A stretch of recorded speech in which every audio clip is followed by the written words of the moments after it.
Welcome back to Silk Warrant. Today in this story, I came home after 3 weeks and found out my own family had sold my house. My house had already been sold for 11 days before I even knew it existed. The people who did it were my brother-in-law Craig and his wife Pamela. I had been gone for 3 weeks. When I opened the door or tried to, there was a new lock.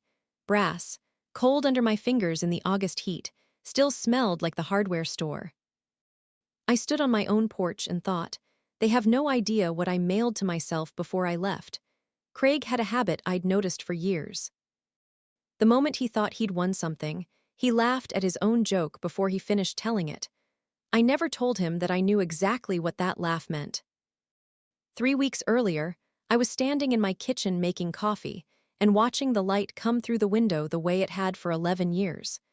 That light was the reason I bought the house. Low, amber, hitting the counter at an angle that made even ordinary mornings feel like something worth keeping. I'd been planning this vacation for 8 months. A solo trip to Iceland, something I'd promised myself after the divorce settled. My sister Lauren used to say I was the kind of person who documented everything, organized everything, kept every paper. She didn't mean it as a compliment. She said it like it was a flaw. I took it as a skill. Before I left, I did 3 things.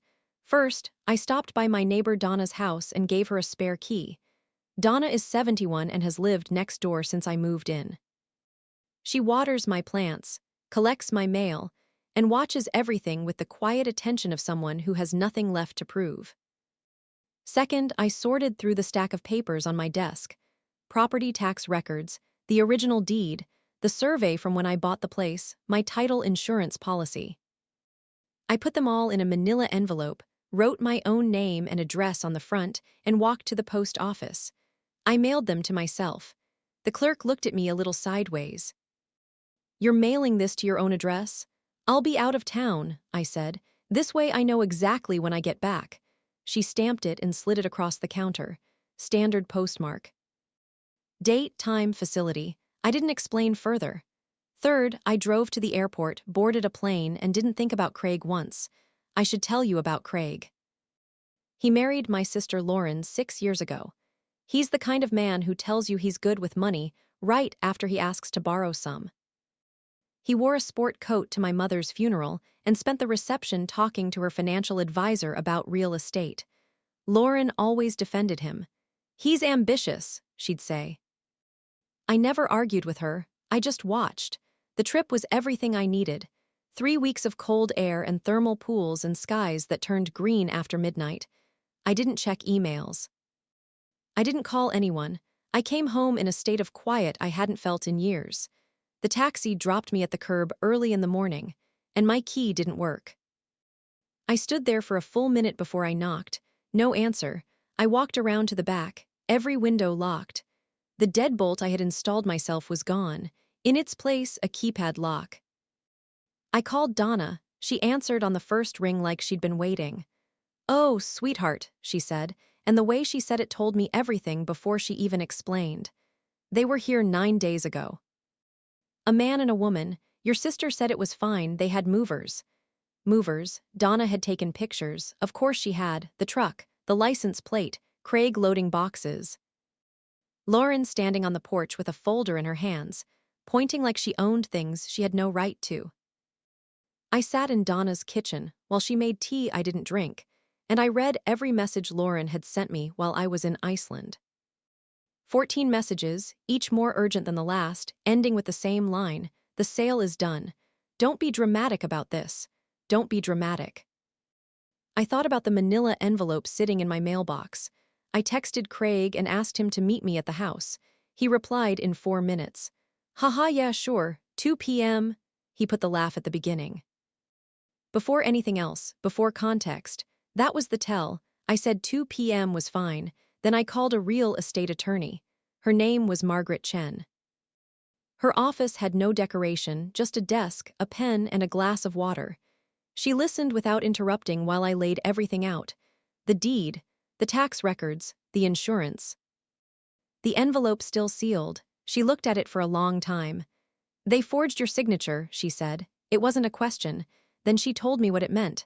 fraud, forgery, illegal transfer. She said we could move fast. I told her I didn't want fast. I wanted them to believe they had won first. She understood. The next morning, she acted. By noon, the sale was frozen, the funds locked.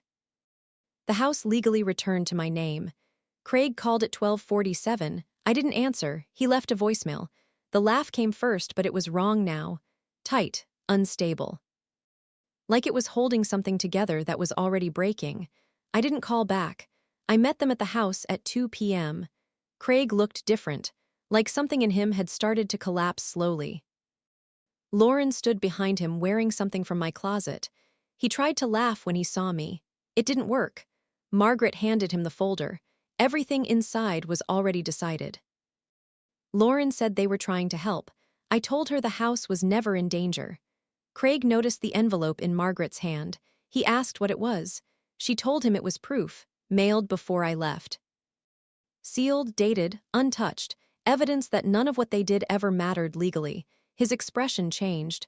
The laugh never returned. Lauren started crying. Craig started talking, explaining. Justifying, every word sounding smaller than the last. I stopped listening. I walked to the mailbox. I took out the envelope, and I opened it on the porch. I didn't need to read it. They just needed to see it. That was enough. They were gone within days. The charges moved forward. The money was returned. The house became mine again. I repainted the door, red like before.